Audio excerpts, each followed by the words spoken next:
बिस्मिल्लाहिर्रहमानिर्रहीम। अस्सलाम वालेकुम स्टूडेंट्स। सरदशान लर्निंग नेटवर्क में खुश आमदीद। आज का टॉपिक है हमारे पास कि हम फैक्टराइजेशन और फैक्टराइजेशन में भी आज हम आइडेंटिटीज को हम पढ़ेंगे। आइडेंटिटीज क्या है होती हैं, इसका टॉपिक हम पहले भी पढ़ चुके हैं, मगर आज उसको थोड़े से नए अंदाज से पढ़ेंगे अलजेब्रा में। यानी कि ये कंसेप्ट ब्रैकेट्स के मल्टीप्लिकेशन का है। यानी कि अगर हमारे पास ए प्लस बी दो टर्म्स है, उनका स्क्वायर, तो उसका क्या मतलब है कि वो दो टर्म्स जो है वो आप टू टाइम्स लिखे जाएंगे। स्क्वायर का मतलब तो यही है कि वो दोनों टर्म्स टू दो दफा वो ब्रैकेट्स लिखे जाएंगे। अब इन दो ब्रैकेट्स को आपस में मल्टीप्लाई करने का रूल हम पहले भी पढ़ चुके हैं, और वो क्या है, वो यही है कि हमारे पास एक ब्रैकेट को ब्रेक कर लेते हैं, उसके तमाम एलिमेंट्स दूसरे ब्रैकेट से बारी बारी मल्टीप्लाई होते हैं। तो ये मल्टीप्लाई होने का कंसेप्ट हमने यहाँ पर लिया।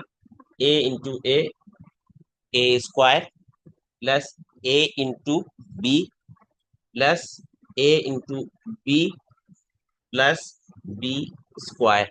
अब क्या रहा है हमारे पास, A square plus A B क्या हुआ, टू ए बी, और प्लस का बी स्क्वायर। तो इसका मतलब क्या है, अगर दो टर्म्स को हम आपस में ही मल्टीप्लाई करें तो वो ये इसके बराबर बनते हैं। तो इसका मतलब है ये हमें आइडेंटिटी बता रहा है कि ये फॉर्मूला हम डायरेक्ट भी लिख सकते हैं।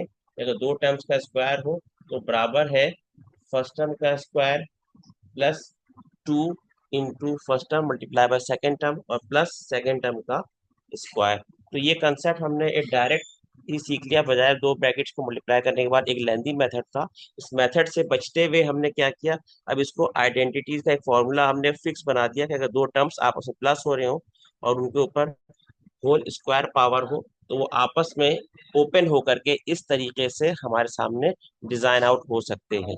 तो इस कंसेप्ट को मैंने यहाँ पर बताने की कोशिश की है, और इसी चीज को इसी बिहाफ पर अगर हम सोचने की कोशिश करें तो हम किस तरीके से इस चीज को सोच सकते हैं, गौर करें। अगर यहाँ प्लस था, प्लस की जगह अगर माइनस आ जाए तो माइनस आने पर हमें क्या करना चाहिए, क्या होगा हमारे साथ, देखें। अगर ये माइनस कर दें तो हम, तो क्या हुआ, यहाँ वैल्यू माइनस हो रही, खुद ब खुद देखते जाए आप। तो देखो मैं इसको साइन को माइनस करता जा रहा हूँ। अगर यहाँ दो वैल्यूज के दरमियान माइनस का निशान होगा तो हमारे आंसर पर क्या फर्क पड़ेगा।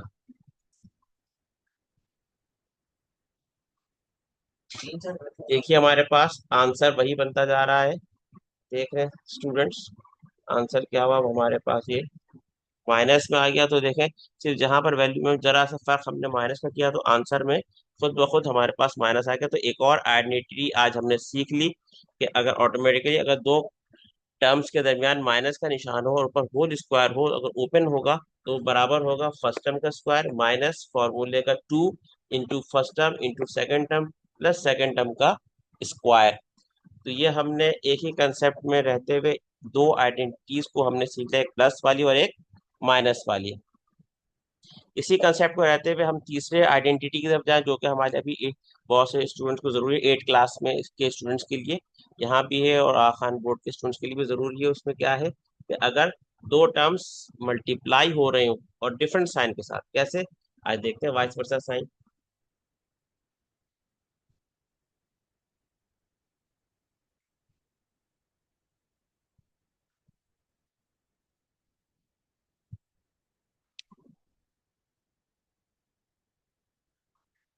ये दो ब्रैकेट्स मल्टीप्लाई होना डिफरेंट साइन के साथ है, तो इनका कंसेप्ट क्या होगा हमारे पास मल्टीप्लाई का।